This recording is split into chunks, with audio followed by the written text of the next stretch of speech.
Assalamualaikum warahmatullahi wabarakatuh. Salam sejahtera untuk kita semua. Om Swastiastu, Namo Buddhaya, salam kebajikan, Rahayu. Saya Fandi Puspita Negara dari SMK Berantas Karangkates. Saya adalah salah satu peserta program Guru Penggerak Angkatan 7. Di dalam video kali ini yaitu terkait dengan koneksi antar materi, kesimpulan dan juga refleksi di modul 1.1. Ada beberapa poin yang perlu kami sampaikan di sini. Yang pertama terkait dengan pandangan saya selaku guru ataupun pendidik mengenai murid. Dulu saya memandang murid itu seperti selembar kertas kosong berwarna putih, sehingga saya selaku guru harus bisa menuliskan goresan-goresan tinta di sana bersama anak-anak. Dan anak-anak ini sebagai murid biasanya memang mengikuti apa-apa yang disampaikan oleh gurunya, sehingga bersifat guru sentris. Semuanya mereka akan mengikuti apa yang diajarkan oleh gurunya, sehingga potensi anak tidak bisa berkembang dengan maksimal. Dan pembelajaran di kelas dulu begitu monoton, sehingga anak-anak ini dipaksakan untuk mengikuti apa kemauan dari guru ataupun dalam pembelajaran itu, sehingga saya tidak mungkin memaksakan seekor ikan untuk bisa terbang ataupun lomba lari, ataupun saya memaksakan seekor burung untuk bisa berenang di dalam lautan. Saat ini setelah saya mempelajari modul 1.1, saya punya pandangan yang berbeda. Yang pertama adalah saya selaku guru ini memiliki peran, yaitu menuntun anak-anak sesuai dengan kodratnya, baik kodrat alam maupun di kodrat zaman. Anak-anak ini kita tuntun supaya bisa mengembangkan potensi yang dimilikinya masing-masing, sehingga di masa yang akan datang mereka akan memiliki tingkat profesionalitas yang diharapkan oleh anak tersebut, sehingga minat dan bakatnya bisa tersalurkan dengan baik. Dalam pandangan trilogi Ki Hajar Dewantara yang berbunyi ing ngarsa sung tulodo, ing madya mangun karsa tuturi handayani. Yang pertama adalah ing ngarsa sung tulodo. Bagaimana saya sebagai guru ketika berada di depan harus mampu menjadi sosok teladan bagi mereka.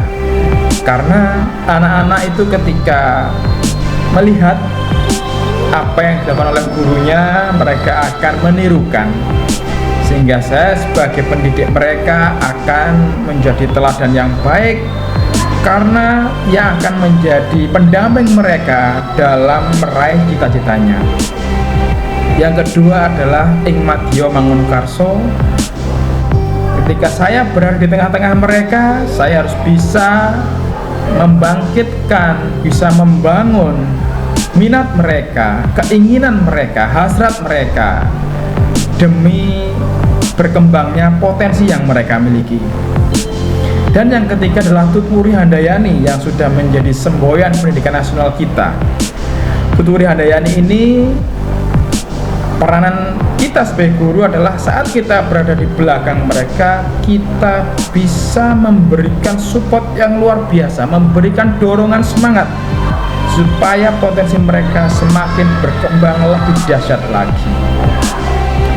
Dan dalam modul 1.1 ini saya semakin mendalami peran saya sebagai pendidik, bagaimana saya bisa among, ngemong dan juga ngomong. Di mana among ini saya bisa menjadi idola mereka, bisa menjadi contoh buat mereka. Pada saat peran saya ngemong, saya bisa memahami proses mengamati mereka dalam beraktivitas dengan baik. Dan pada saat peran saya sebagai ngomong mereka, bagaimana saya bisa merawat mereka, menjaga mereka, sehingga mereka bisa mengikuti pembelajaran dengan maksimal. Bisa diibaratkan mereka adalah tanaman. Mereka ini akan berkembang dengan sendirinya, namun kita bisa memupuknya, menyiramnya, dan mereka mendapatkan asupan nutrisi baik dari tanah maupun dari sinar matahari dan lain sebagainya yang mempengaruhi, dan mereka akan berkembang dengan sendirinya sesuai minat, bakat, dan juga potensi yang mereka miliki. Nah, selanjutnya bagaimana supaya kelas yang saya bimbing ini bisa mencerminkan pemikiran Ki Hajar Dewantara.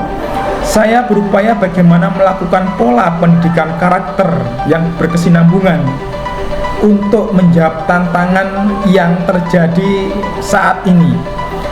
Murid sebagai insan yang pastinya mereka tidak terlepas dari kodrat alam dan juga kodrat zaman, ini perlu diperisai diri mereka dengan karakter yang kuat, sehingga mereka bisa membedakan mana yang harus dilakukan dan mana yang memang mereka harus hindari di sana.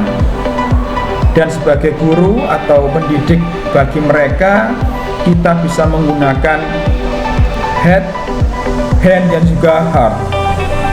Head adalah kepala, bagaimana kita bisa membuat strategi untuk mereka supaya dalam pembelajaran mereka bisa terarah dengan baik. Hand, tangan, kita pun juga harus bisa membuat administrasi pembelajaran supaya anak-anak ini dalam mengikuti pembelajaran bisa berjalan sesuai dengan rencana yang kita harapkan. Dan heart, ketika menjadi pendidik mereka, kita harus bisa menggunakan hati kita untuk membawa mereka, mendampingi mereka, mengenal karakteristik mereka. Dengan menjadi idola mereka, kita bisa kenal lebih dalam mereka, dan kita akan tahu kelebihan mereka dan kekurangan mereka, sehingga kita akan bisa mengenali karakteristik dari mereka, dan mereka akan dengan nyaman menyampaikan keluh kesahnya kepada kita.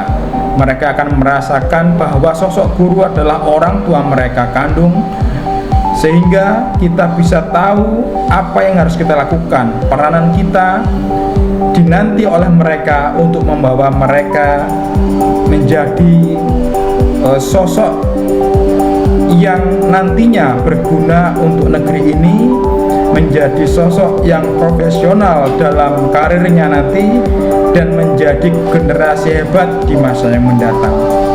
Demikian pandangan saya terkait dengan koneksi antar materi, kesimpulan dan refleksi di modul 1.1 ini. Bagaimana saya bisa mendapatkan banyak hal yang baru dan mengembangkan diri dalam program guru penggerak ini, sehingga imbasnya bisa mengantarkan para siswa menjadi lebih baik ke depan. Demikian, atas perhatiannya kami sampaikan banyak terima kasih. Wassalamualaikum warahmatullahi wabarakatuh. Om Santi Santi Om, Namo Buddhaya. Salam sejahtera, salam kebajikan, Rahayu.